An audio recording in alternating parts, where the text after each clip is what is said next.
Hello and welcome back to Solid. My name is Jake. Thank you guys very much for joining me. Today is what day is today? Wednesday. I think it's Wednesday. It's Wednesday. It's definitely Wednesday, March 26th. We got a Battlehawks game in a couple days here. Tomorrow's Thursday, and then the game is on Friday at 7 p.m. In Houston. Let me check something real quick because I believe if I recall correctly, I saw something about the weather in Houston, which is where that game is, at whatever the University of Houston Stadium is. I'm just remembering this off the top of my head. I believe it's like supposed to be pretty shitty. I'm looking up at it right now. So this is AccuWeather. Yeah, so on Thursday, it is mostly cloudy and not as warm, becoming breezy in the afternoon with a couple of thunderstorms. Friday, we don't give a shit about Thursday. Friday, periods of rain, some heavy, and a thunderstorm. Watch for flash flooding. Hashtag turnaround, don't drown. Okay, that seems like that's actually a little bit of a, maybe it's cleaning up a little bit. It is a 99% chance of rain. Side note, that's cowardly. Don't give me 99% chance of rain. Fucking make a decision and stick to it. Don't give me 99. Say 100%, asshole. Um but whatever. But yeah, so that's what we got going on Friday in Houston, where the Battlehawks are playing. Have not actually started the show yet. Thank you guys very much for joining me on Solid here. If you are looking to watch this and you're listening to it, you got that option. If you're listening to it on Apple or Spotify, you can go to Solid Pod on YouTube. If you're on YouTube on Solid Pod and you want to listen or watch it, hey, more power to you. I know I'm a dog. This not great hairline and honking nose. I don't know. You want me to? What do you want from me? You want me to just say a bunch of my physical flaws? You're a dick. But there's a reason I wear a hat. Anyway, today we are talking about the rest of the players that we have not introduced. So that is going to be the defensive backs, linebackers, and also I totally forgot about special teams. So the Battlehawks got a new kicker. And I'm actually going to probably cover that first. I should get something out of the way. I did see the Battlehawks, like the practice report, going into this week, kind of startling for a couple ways going into this game. Number one, Hakeem Butler's been on there for 2 days with a hamstring. He's been a limited participant, which you don't want to see, especially when he might be the best player on the team. You don't want that. You don't want to see Hakeem Butler. You don't want to see your best wide receiver have a hamstring hampering him in practice ever, but specifically in week one coming out of training camp. So that's kind of a big kick in the dick. So we'll keep an eye on that. And the other thing is that Frank Darby and Jawan Bushell-Beatty were both limited participants on Tuesday from dehydration. And I just think that I think two things. Number one, the NFL's got it right with maybe just put illness on there and don't say dehydration because that's pretty humiliating. You're an adult. The only time you should be dehydrated is if you are going to die, not if you're practicing football, something that you knew you were going to have to do. So that's like it didn't the practices they didn't sneak up on you. They didn't just be like, hey, you know what you're doing today? You're gonna be a tackle. That's what you're gonna do. Hey, you know what you're gonna do? You're gonna be a wide receiver. That's what you're gonna do today. And then you're like, fuck, I actually didn't drink any water earlier. So I might actually have to drink some water before practice starts. But no. Frank Darby and Jawan Bushell-Beatty both were limited in practice in game week because of dehydration. Now, as far as limited goes, I know this is what it's like in the NFL. Is that so there are three designations you can get: full participant, limited, and Did not participate. Did not participate means that you practiced 0. You didn't participate at all. Full participant means that you participated 100%. Limited is literally everything else in the middle. So if you walked out there, did one stretch, and you're like, hey, you know what? I don't got it. You're a limited participant. If you waited until the very last step of practice and you're like, woo, my ankle got a little twinge there, you're a limited participant. So from 1% to 99% is limited, at least in the NFL. I'm not entirely sure what it is in the UFL, but that's what we're looking at here. And just the dehydration part of it, it's like, dude, just don't be a dumbass is probably the biggest thing. It was Tom Herman when he was the head coach. I believe it was when he was the head coach at Texas. All around the locker room, he hung a P chart. Google Tom Herman P chart, and it had the different colors of your piss. And there was 3 that were good, and then 3 that were bad. In the worst color, the golden orange, you know the pea color I'm talking about. That color, it said that if you had that color, you were a bad teammate. So Frank Darby and Jawan Bushell-Beatty, bad teammates in Tom Herman's psychotic measurement, or psychotic scale. So got that out of the way first. Okay, now let's get into these players. First one I am actually going to start with is going to be with the kicker, Rodrigo Blankenship. So Rodrigo Blankenship has been in our life for a very long time, in the football world for a very long time. He was at Georgia from 2015 to 2019. Now, he didn't start kicking, and that's, if you do the math there, that's 5 years. He actually wasn't their starting kicker until 2016. This guy, he's a real. He's got a look about him. He's a rec specs guy. Rodrigo Blankenship is a rec specs guy, and I have thoughts on that. But let's get into his numbers first. So in 2016, the first year that he was kicking for Georgia, field goal wise, he made 14 out of 18 field goals. That's 77.8%, 100% on extra points. Extra points, I don't even think I want to bring up the extra point thing because extra points don't happen in the UFL. So I wrote this stuff down, but I don't really care. So in 2016, he was 77.8% of his field goals. His long was 49. In 2017, that number jumped up to 87%. He was 20 for 23, so he had a better percentage and kicked more field goals, long of 55. So that's good. In 2018, he was 82.6. That's 19 to 23, long of 53 yards. 2019, he was 81.8%. That's 27 of 23, or 27 of 33, sorry. And his long was 50. Now... Yeah, so in 2019 he did have the most. He did have the most kicks and his second lowest make percentage. So take from that what you will. I mean, bigger sample size, you're gonna get things like that. As far as distances goes in college, he was 1 of 1 on field goals that were 20 yards or less. Field goals of 20 to 29 yards, he was 100% on those, 29 for 29. 30 to 39, he was 21 for 25. So this is where we started seeing a little bit of a drop off. 40 to 49 yards, he was 23 for 33, which is not exactly what you want to see because that's where you would want your team to kick a field goal, is in that range. Like if you're kicking field goals from that range, you're like, okay, I'm fine with this field goal. Anything shorter than that, you're like, this is kind of shitty. We probably should be going for it here. And then from 50 plus yards, he's 6 for 9, which it seemed like kickers in the NFL this year were like, you're either going to fucking be nails from 50 yards plus or you're going to have trouble. And it seems like Rodrigo Blankenship, at least when he was in college and kicking in college at Georgia from 2016 to 2019, did have some trouble from that distance. Now, in the NFL, he did make it to the NFL. He was with the Colts for 3 years.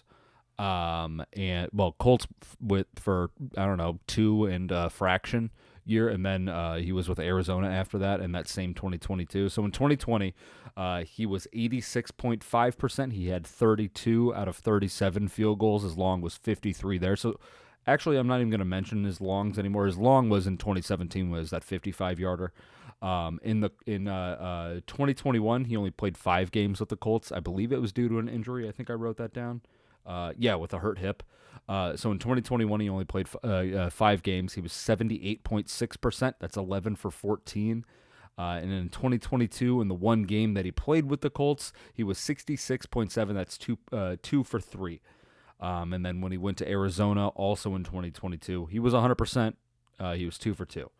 As far as distances in the NFL goes, he didn't kick anything that was shorter than 20 yards. He was perfect from 20 to 29.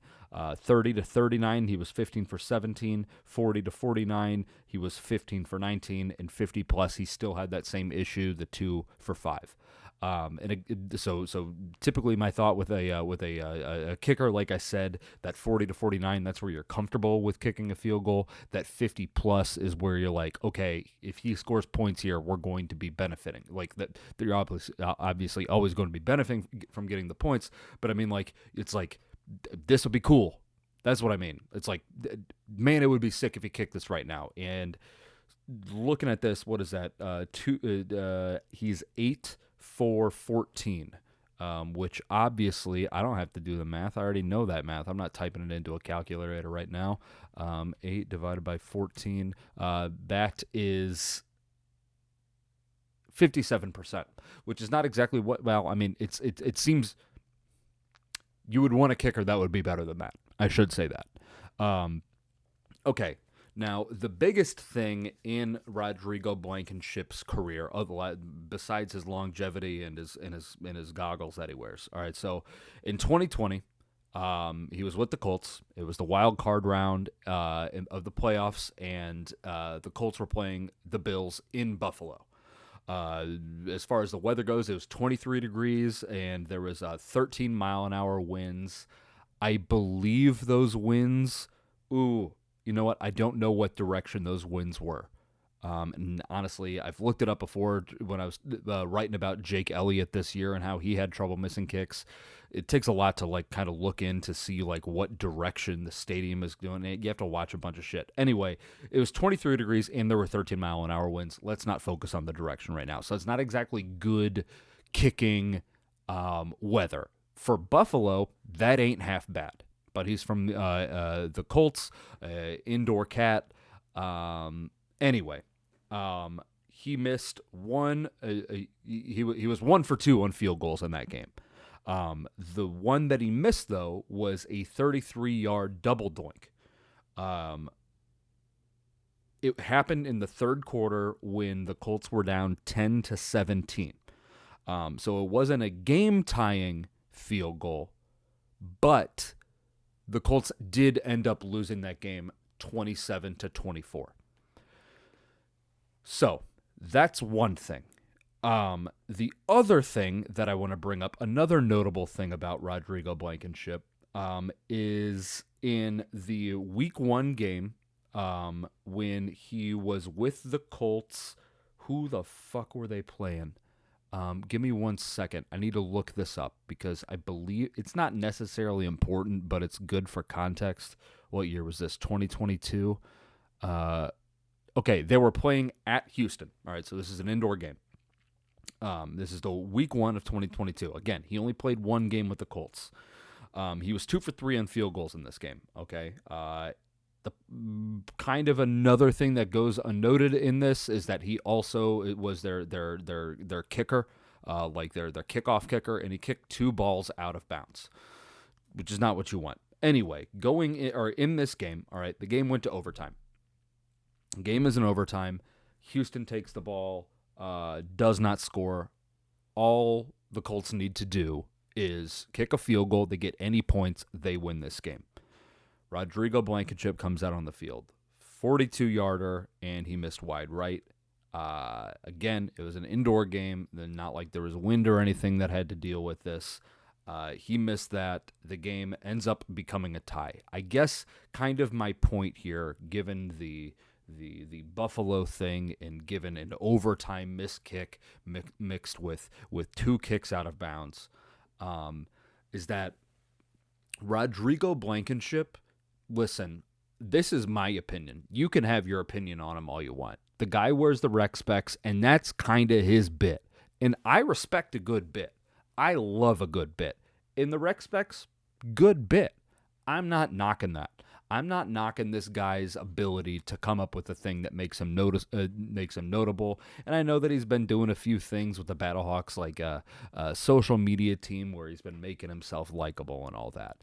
My problem with Rodrigo Blankenship is that he just kind of like absolutely sucks. He's just not a good kicker. He's just not a good kicker. After he left the Colts after that Week 1 game, he ended up doing a kicker competition with Arizona because at this point Matt Prater hurt his hip too. In this kicker competition in Arizona, he was battling with Matt Amendola. Rodrigo Blankenship, he did play for Arizona, not at that point because he lost that kicker competition to Matt Amendola. Unfortunately, Matt Amendola ended up getting hurt, and then, or not getting hurt, sorry. Matt Amendola ended up also being a shit kicker and missed a bunch of kicks in a couple of games. So then the Cardinals brought Rodrigo Blankenship onto their team, and then he played in one game, made a couple kicks, and then they waived him. So again, if you want to like Rodrigo Blankenship and be like, this guy's a hoot, I like this guy's bit, I like the cut of his jib, I don't blame you. I also like the cut of his jib. But what matters to me is when my kicker makes kicks, because there's a few things that will anger me more than a kicker missing his kicks. But there's not a whole lot. And if it comes down to, I mean, we've seen it a handful of years. What the fuck was Homeboy's name last year? Man, it's really disrespectful of me to not know 2024 Battlehawks. It was a weird. It was one of them. It was like Schmidt. Was it Schmidt? Andre Schmidt. I'm right. It's Andre Schmidt. Except Schmidt was spelt with like SZYMDT. I could be right. Let's see. Andre Schmidt. Sorry, it's SZMYT. Andre Schmidt. The reason that the Battlehawks had to get Rodrigo Blankenship is because Andre Schmidt is on like a future or reserve contract with the Browns right now, which is sure, whatever. So that's why Andre Schmidt is gone, and why they brought Rodrigo Blankenship in. But again, cool dude. Seems like, maybe not a cool dude. Guy seems like an absolute dweeb. But if he owns it, I have no problem with that. It's a good bit. Like I said, good bit. I don't know. I think that he's just a bad field goal kicker, is my point. Anyway, in 2023, he went to do another kicking competition for the Buccaneers, and he lost that to Chase McLaughlin. And then in 2025, he didn't do anything in 2024. In 2025, he signed with the Battlehawks. There's been quotes from him. He says that he looks up to Eric Dickerson and Kareem Abdul-Jabbar because they are noted rec spec goggle guys.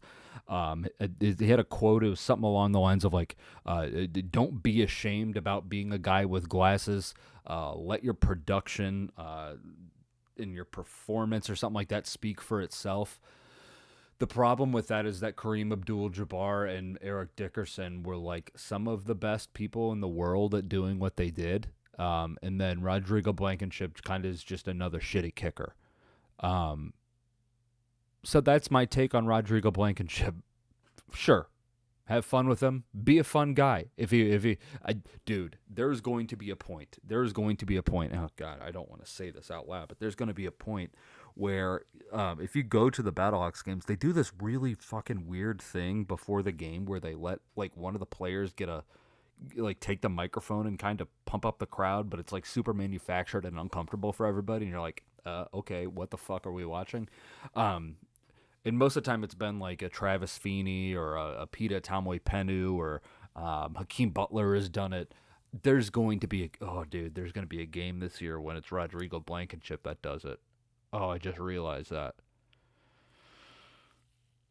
Oh, I just realized that. I shouldn't talk into the microphone with my mouth or with my hands in front of my mouth. That's going to be tough. I think, in my opinion, if you like Rodrigo Blankenship, you're going to be disappointed.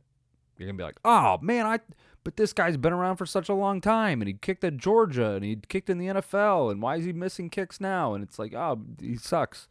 So that's Rodrigo Blankenship. All right, let's move on to the defensive backs. The first two guys are guys that the Battlehawks added in their UDFA draft, so there's not a whole lot of information on them. But the first guy is going to be Myles Sims. Myles Sims. They're both first name is Myles, which is kind of nice. Both Myles, Myles, which is kind of unique. Well, I guess it's not unique actually. If they're both named Myles, that kind of actually goes entirely away from being unique. But Myles Sims, 6'3", 188, from Georgia Tech. He's 24 years old. He was a 4-star recruit out of high school. He went undrafted, never played with anybody in the NFL. In his last 2 seasons at Georgia Tech, he had 49 solo tackles, not combined tackles. That's why that number's lower. He had 2 interceptions and 8 passes defended. He ran a 4.45 40 at the, I believe it was a pro day. I can't imagine he got invited to the combine. Kind of the thing with him is that he doesn't have top end speed. And at 6'3", 188, not exactly a big guy. So he's much better. I say much better. He is, relative to his skills, he's much better at being being a guy that's better in pass coverage than he is kind of like coming down and being the hard-nosed cornerback that'll like blow up like a bubble screen. Think about it like that. Now, when you're talking about somebody that's kind of slower like that and doesn't have that breakneck, like full-on, full-throat speed, probably better if you used him in like a zone coverage. That way that you're actually able to pass off these routes to other people if they do get behind you. That's kind of what the idea of getting that safety help is. So if Myles Sims does play, he could be a liability. I should say this too. All the defensive backs that the Battlehawks are returning is Chris Payton-Jones, Brandon Sebastian, Cameron Kelly as a safety, Lucas Dennis as a safety. Also, Nate Maters came back. Nate Maters was not on the Battlehawks last year, but he was on 2023 on that 2023 team. So, I mean, take from that what you will. They were good last year. They cut a few people. They cut Davian Askew Henry, who was a guy that did play some meaningful snaps last year. I'm kind of wondering what the cutting of him has to deal with.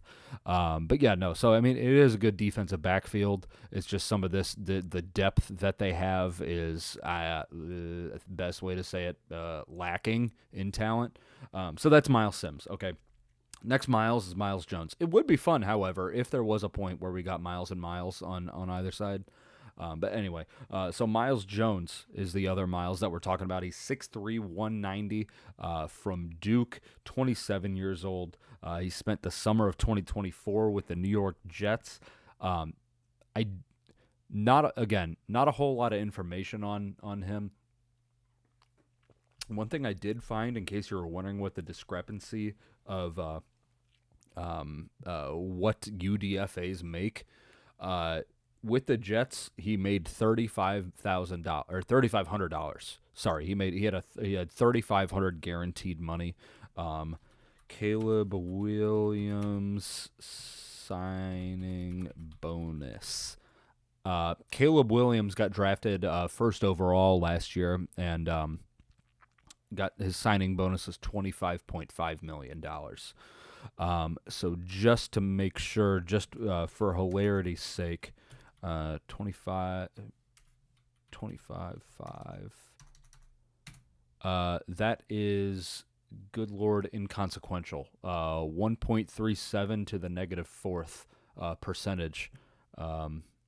That's a very small amount of money that a UDFA makes compared to the first guy getting picked overall. Anyway, Myles Jones. That's what I'm talking about. Myles Jones. He did do like a pro day. No. I believe he actually went to the combine. It's either combine or pro day. Doesn't matter. What I did see, and this is always something that's very funny to me, and I don't understand why people do it.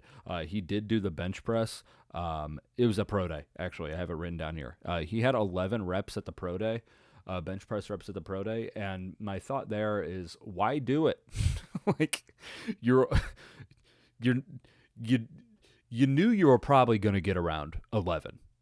You would think that these guys would kind of know themselves, and you would hope that he would recognize that, like, oh yeah, I'm just not gonna do very well, so maybe just don't do it then, because now 11 bench press reps is attached to your name. Not only that, is that bench press reps don't matter for any position, but they really don't matter for defensive backs.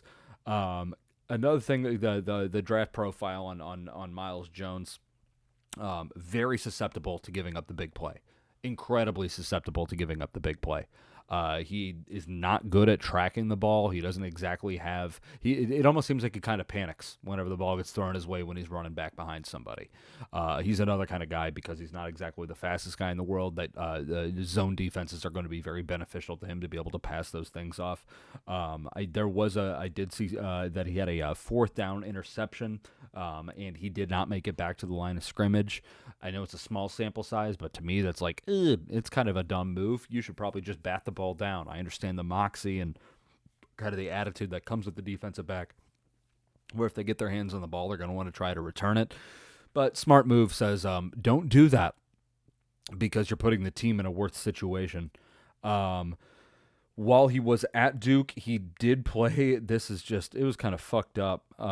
He did play against A.J. Brown, and in that game, he gave up 5 catches for 112 yards, which is just foolish. Kind of insulting that they throw those kinds of things out there. Like, maybe we are expecting a little bit too much from a UFL caliber cornerback when he's covering the second best wide receiver in the NFL. It's kind of just where I'm at. That's kind of just where I'm at. Maybe we don't put him on blast and be like, oh yeah, this guy, 5 catches for 112 yards. That's brutal to just also be attached. So maybe this is the whole thing with Myles Jones. Needs a new marketing guy. I think he might have surrounded himself on people that are not benefiting him, because the people that he's surrounded himself with are saying, yeah, no, man, go ahead and do the bench press at pro day. You'll knock it out of the park. I understand that your max is 12, but maybe you hit 35 like a lineman. No, he hit 11, and then also his people around him are not. Nobody scrubbed the web of the A.J. Brown stat line. Which is really just brutal. That being said, while he was in college, he did have 31 pass breakups and 6 interceptions. What that tells me, with that kind of a higher number there, is that he's attacking the ball. And if you're a defensive back who can get beat over the top, but you want to attack the ball when it's down below, I'll take that trade-off. And with what we got going on here. I don't believe that he's going to start, and again, I'm not entirely sure that's a trade-off that teams would want to make. But me personally, as just some dipshit sitting here, yeah, I'll take that trade-off. I already mentioned that he's bad at tracking the ball, so that is Myles Jones. Last defensive back is Nick Whiteside. Black guy. 6'1", 200 pounds, from Saginaw Valley. He's 24 years old. He was a 2023 UDFA. He went to the Commanders practice squad. He played with the Commanders in 2023 in Week 17. That doesn't really mean a whole lot to me that he got that kind of playing time. I mean, sure, it's obviously good that he got that playing time. It doesn't matter to me be like, oh, this guy got playing time in the NFL. Like, that's not the case here, because this was Week 17 with the Commanders in 2023. They were 4-12 at the time. They were a really bad football team. I believe, let me go ahead and give you an exact number on the losing streak that they were on. What did I say, 2023? In Week 17, that loss, that would be their 7th loss in a row. What that's also telling me, the defensive backs in the Commanders were not good last year. Not last year, in 2023. Well, they weren't good last year either. They're a dog shit team. Marshawn Lattimore can suck my cock. But in 2023, it was you're thinking of Manuel Forbes and Benjamin St-Juste. Were kind of their two guys that they were relying on. And no, because AJ Brown ended Emmanuel Forbes' career. Anyway, you would think that this guy would probably have been able to get on the field a little bit earlier than week 17 in a nonsense game. Just based on the talent of that defensive back room alone. But anyway, yeah, so in 2023, UDFA signed with the Commanders, was on a practice squad, played in week 17. In college, he was the 2021 all GLIAC defensive back. He was the all GLIAC defensive back of the year, and he was a D2 All-American. GLIAC is a really bad name for a conference. That is the Great Lakes Intercollegiate Athletic Conference. There is MAC, there is Sunbelt, there is OVC, there is Missouri Valley, and then there's GLIAC, which is just really, really terrible of a name. When he was in college, he did have a few kind of injury problems. He had a torn Achilles, and then he also broke his foot. I don't want to say that he's I don't fucking know that he's like an injury-prone guy, but that certainly is something to think about it if he is having playing time and he's playing physically. Like I said, he is 6'1", 200, so he is kind of on, compared to what's around him, on the bigger side of things. I can't imagine that that's necessarily a case of him playing bigger than his size, but it's just something to kind of pay attention to be like, oh, this guy has been an injury guy in the past. When he was in college, he had 26 pass breakups and 12 interceptions, which I believe is double the interceptions of Myles Jones. And he played in 43 games because of all those injuries and everything.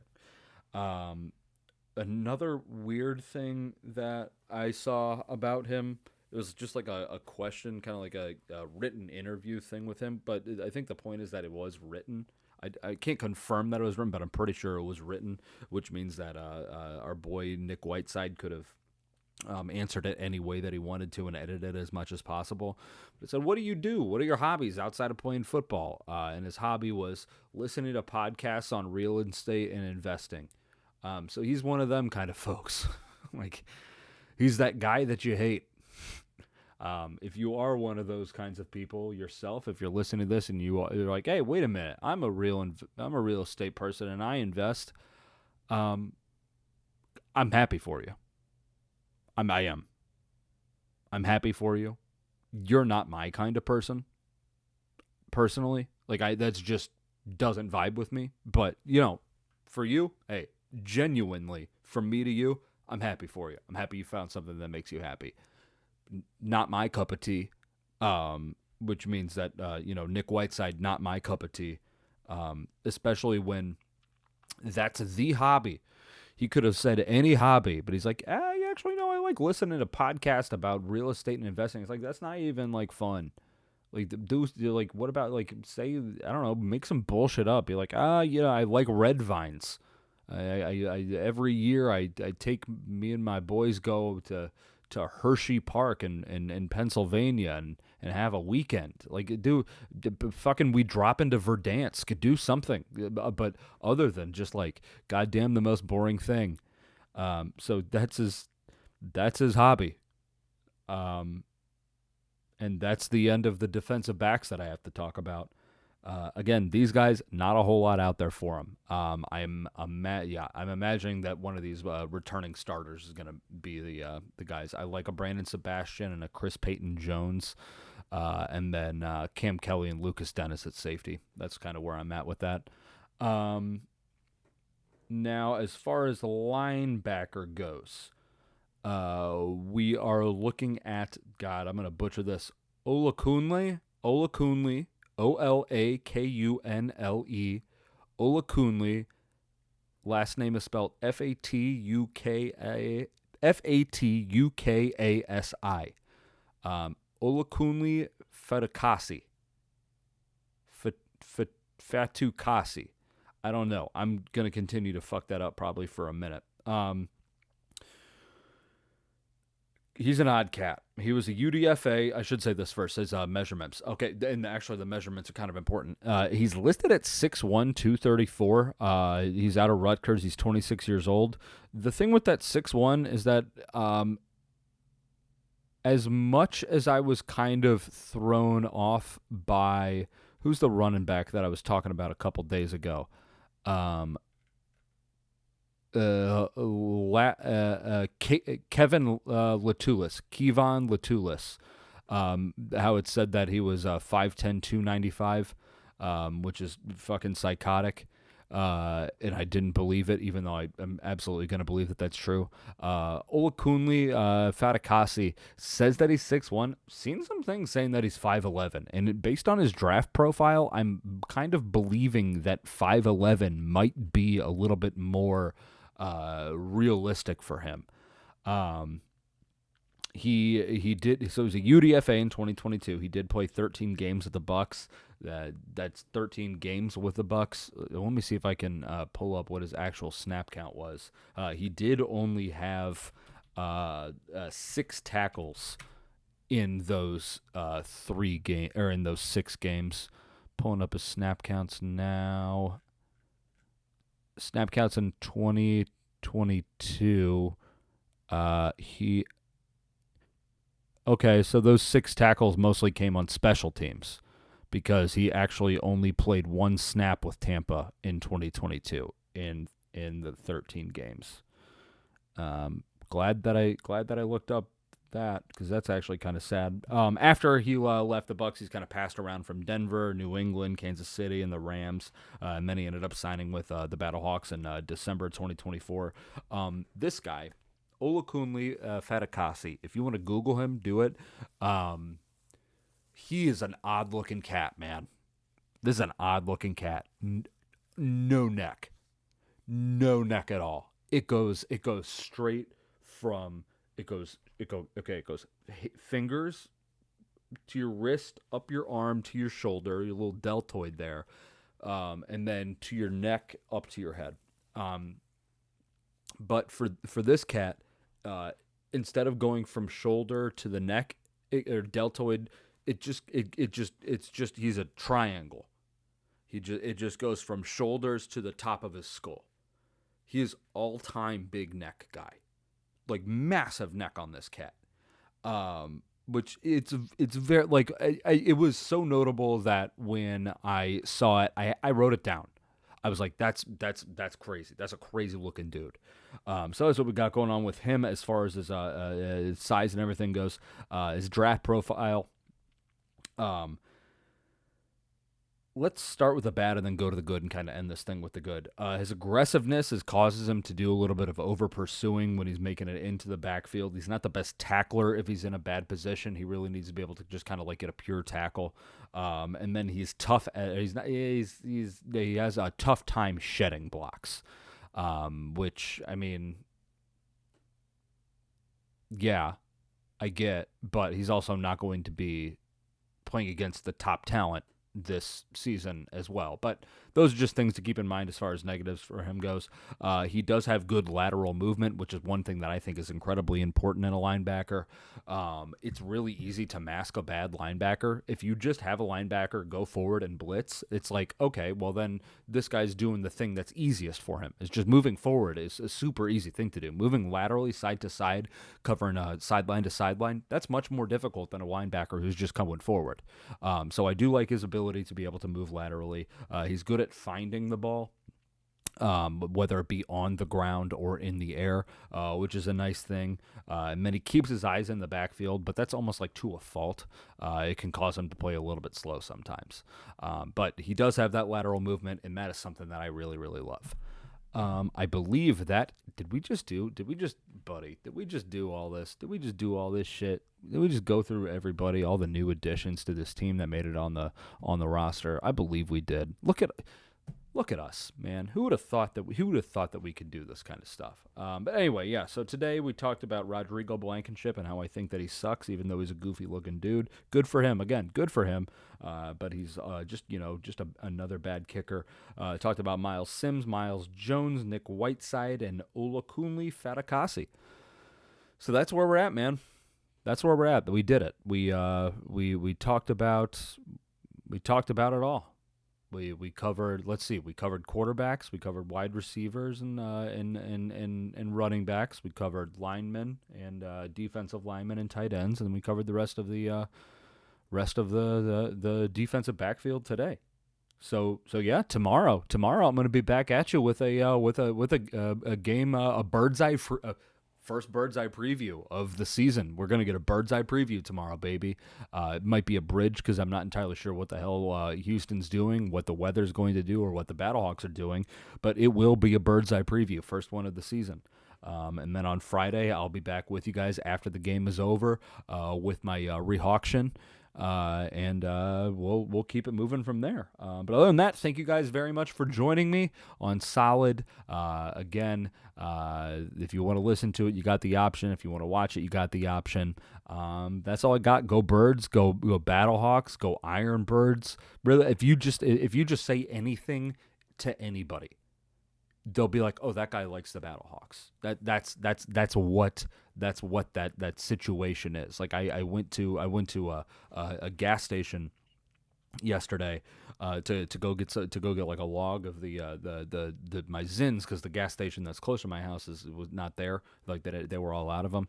So I went to one on the other side of the highway, and I went in and I said, "Hey, can I get the gray?" Can I get the gray Zin 6s? It feels weird saying like Zin Chill, because like who gives a fuck what the flavor is? It's much easier for them. I feel like it's much easier for them to get the gray. And he goes, "Oh, you took my last one." There's like his last log of it, and I was like, man, it's tough out there. Obviously, when I said it's tough out there, he was like, "Oh, this guy just likes the Battlehawks." That's all. That's what that means. And then he gave me a nod, winked at me, blew me a kiss, kissed me on the mouth, and yeah. So that's just like how you know. Anyway, thank you guys very much for joining me on Solid. I will be back with you tomorrow, and we'll get a little bit more in depth with what we got going on with this game on Friday. I'll talk to you later.